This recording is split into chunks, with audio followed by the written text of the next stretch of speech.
அன்புடையோருக்கு வணக்கம். எல்லாரும் எப்படி இருக்கிறீர்கள்? சுகமாக இருக்கிறீர்களா? நான் தான் செல்வன் கிச்சன். இன்றைக்கு உங்களுக்கு ஒரு டிசைர் ஒன்று செய்து காட்ட போகிறோம். அதாவது இனிப்பு சித்துண்டி ஒன்று செய்து காட்ட போகிறோம். இலங்கையில் ஃபேமஸ் இதை சொல்கிறது வட்டல் அப்பம். நான் முதல்ல எல்லாம் இந்த வீடியோ ஃபோனில் நிரம்பிட்டால் இல்லை கணக்க நிமிஷம் எடுக்க இயலாது.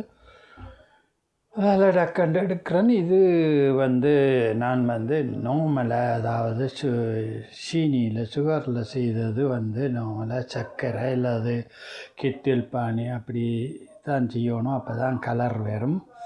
இது கலர் இல்லை, நார்மலாக ப்ரௌன் சுகரில் செய்திருக்கிறோம். அப்போ பாருங்கோ, அதால் தான் கொஞ்சம் வெள்ளியாக இருக்குது. மேலே பேரிச்சம்பழ பவுடர் போட்டிருக்கிறோம்.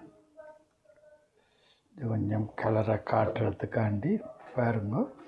இது இப்படி ஒரு கேக் ரேயில் செய்து வச்சுக்கிறோம். இப்படி இருக்குது கலர்.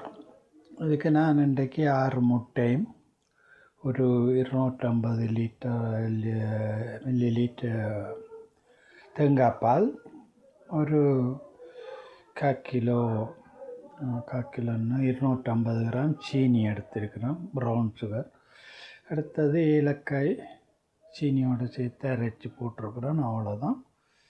ஏலக்காய் கிராம்பு வச்சு ஒரு 20 நிமிஷம் நீங்கள் வச்சு எடுத்தீங்களா அப்படி ஸ்ட்ரீமரில் புட்டை வைக்கிற இதில் இப்படி இல்லை, நீங்கள் உள்ளுக்கையும் வைக்கலாம். இது தட்டு இப்படி அண்டபடியாக கேக்கு தட்டு அண்டபடியாக மேலே நிற்கிது.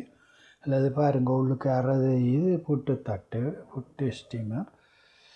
அதுக்குள்ளே நீங்கள் வேறு சின்ன சின்ன இதுகளை குமிழிலேயும் விட்டு வைக்கலாம் அளவாக. அல்லது இப்படியும் செய்து வைக்கலாம் சதுர தட்டில். அது உங்களுக்கு ஏற்ற மாதிரி. இது ஓவன்லேயும் செய்யலாம், ஸ்டீமர்லேயும் செய்யலாம். நீங்கள் உங்களோட விரும்பின மாதிரி செய்யலாம். பாருங்கோ, அப்போ இந்த மாதிரி இருக்குன்னு பாருங்க.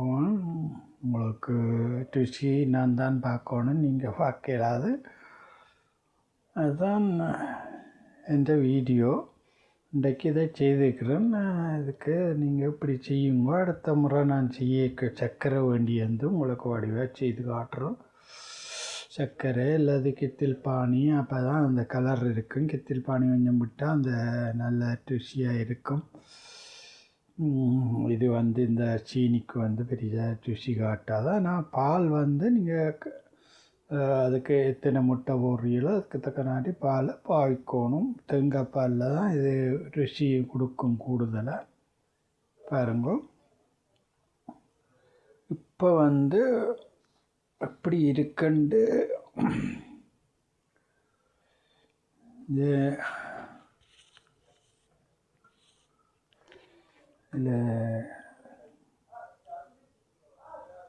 நான் உங்களுக்கு காட்டுறேனே. இது அந்த கேக்கு மாதிரி இருக்கா வட்டலப்பம்ண்டா தெரியும் தானே. இப்போ கேக் பூட்டி அந்த பிஸ்கட் புடிங்க அப்படி இப்படின்ற மாதிரி தான் இது இருக்கும். இது இப்படித்தான் இருக்குது.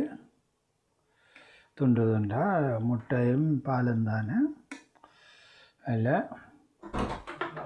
இந்த மாதிரி நீங்கள் செய்து நீங்களும் சாப்பிடலாம். சரி, வீடியோவை பார்த்துட்டு நன்றி கமெண்ட் போடுங்க. ஓகே, நன்றி, வணக்கம்.